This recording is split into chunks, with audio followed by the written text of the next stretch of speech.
Assalamu alaikum.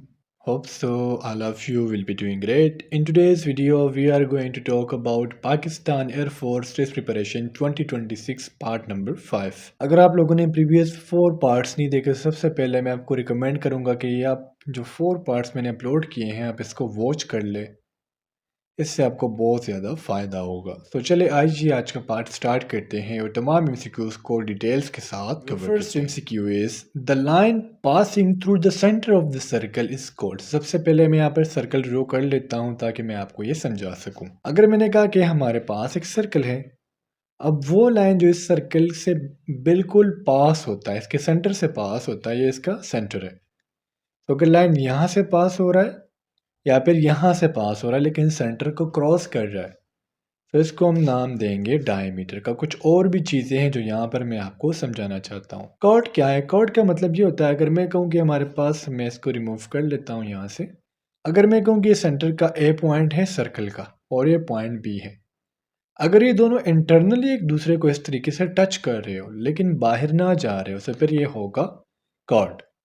Radius क्या होता है? रेडियस का मतलब ये होता है कि ये जो आपके सर्कल का सेंटर है, ये वाला पॉइंट, इस सर्कल से, इस सेंटर से सर्कल के यहाँ तक का फासला, यहाँ तक का फासला, यानी the centre from the radius of the centre to the outside of the circle, it is known as radius. तो जो तीन चीज़ें हैं, कॉर्ड, डायमीटर और रेडियस, ये तीनों के लिए इंपॉर्टेंट है, सो इसको याद कर लीजिएगा। Number 2 is types of triangle. So triangle के टाइप्स में आपको काफ़ी डिटेल के साथ पढ़ा चुका हूँ। ट्राइंगल के टोटल आपको 6 टाइप्स मिलेंगे। एक होता है the basis of side. On the basis of side इसके 3 टाइप्स है, equilateral, isosceles and scalene.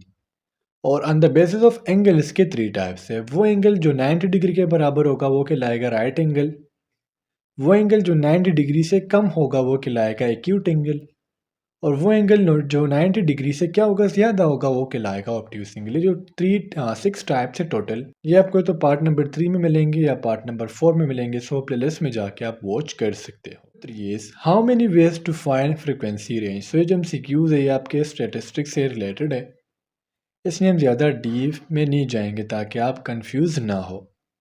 Frequency को फाइंड आउट करने के लिए जो टोटल तरीके हैं जिसके थ्रू हम फ्रिक्वेंसी रेंज को फाइंड आउट कर सकते हैं वो है 2। MCQ number 4 is a person who helps another to do a crime. Suppose के लिए मैंने कहा ये एक बंदा है ए, और इसके मैं हाथ पाँव वगैरह बना लेता हूँ, और ये है बंदा बी। ये जो बी वाला बंदा है ये थोड़ा अच्छा है, लेकिन ये जो बंदा ए है ये इस बी को मजबूर कर रहा है कि तुम क्या करो, कोई क्राइम करो, कोई जुर्म करो। तो इस ए को हम क्या नाम देंगे? कानूनी तौर पर इसको हम नाम देंगे अकॉम्प्लिस का, क्योंकि इसमें क्या होगा, पूरा पूरा शामिल है। Screen number 5 is which uranium atom undergoes fission readily. सबसे पहले हम फिजन को समझते हैं कि फिजन होता क्या है। एक आपने फिजिक्स में वर्ड सुना होगा फ्यूजन का, और एक आपने वर्ड सुना होगा फिजन का। फ्यूजन का मतलब क्या होता है? सपोज करिए मेरे पास एक बड़ी न्यूक्लियाई है, यहाँ पर मैं आपको करेक्ट ऑप्शन बता देता हूँ, वो है यूरेनियम 235। मैं कहता हूँ कि यूरेनियम का न्यूक्लियस है। आप क्या करते हो, सॉरी यूरेनियम का एटम है, अब यहाँ से आपने कोई न्यूट्रॉन लिया और इस न्यूट्रॉन को क्या किया आपने, इस यूरेनियम के ऊपर बम्बार्ड कर दिया। तो जो यूरेनियम का बड़ा सा एटम था कन्वर्ट हो जाता है टू स्मॉल स्मॉल एटम्स में, ठीक है, एक ये हो गया और एक ये हो जाएगा। सो एक बड़े न्यूक्लियस का टू स्मॉल स्मॉल न्यूक्लियाई में कन्वर्ट करना, कन्वर्ट होना, इसको हम नाम देंगे फिजन का। मैं अगेन बताता हूँ, the conversion of a large nuclei into two smaller nuclei, this is known as fission। अब इसका बिल्कुल जो अपोजिट है वो है फ्यूजन। अगर ये 2 न्यूक्लियाइज आपस में कंबाइन होकर वापस यूरेनियम को बनाएंगे तो फिर इसको हम नाम देंगे फ्यूजन का। फ्यूजन क्या है? फ्यूजन का मतलब है कि बड़े न्यूक्लियाई का स्प्लिटिंग हो रही है 2 स्मॉलर में। तो एक इससे बनता है बेरियम Ba, और एक इससे बनता है कि जब यूरेनियम की न्यूक्लियस की आप ब्रेक डाउन करेंगे तो इससे आपको 2 न्यूक्लियस मिलेंगे स्मॉल स्मॉल। एक होता है बेरियम और एक मेरे ख्याल से कैरियन है, आई थिंक सो, क्या आ रहा है वो, ये आप अपने लिए कंफर्म कर लीजिएगा। तो यूरेनियम 235 जो है ये आसानी से इसकी फ्यूजन जो रिएक्शन है वो हो जाती है। MCQ number 6 is what do you understand by omniscient. अब ये जो वर्ड्स है इस पर आपने थोड़ा सा फोकस करना होगा। ओमनी का मतलब होता है वन,